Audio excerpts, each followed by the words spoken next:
Abu Salama, may Allah be pleased with him, reported that he asked al-Mu'mineen Hazrat Aisha Siddiqa radiyallahu ta'ala anha how the Prophet Mohammad S.A.W. would begin his night prayer when he woke up. She said that the Prophet ﷺ would start by saying Takbir, Allahu Akbar, and then supplicate, O Allah, Lord of Jibreel, Mikael, and Israfil, Creator of the heavens and the earth, knower of the unseen and the seen, you judge between your servants concerning what wherein they differ. Guide me to the truth in matters of difference of opinion.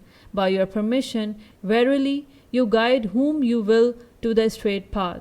Abu Salama, may Allah be pleased with him, further narrated that the Prophet Muhammad ﷺ would also say, O Allah, I seek refuge in you from the whisperings of the devils, and I seek refuge in you from their breathing upon me, and I seek refuge in you from their instigations. Upon hearing this, the companions, may Allah be pleased with them, asked, O Messenger of Allah, what do you mean by the whisperings, breathing upon, and instigations of the devils? The Prophet ﷺ explained, Hums refers to death that comes to the children of Adam.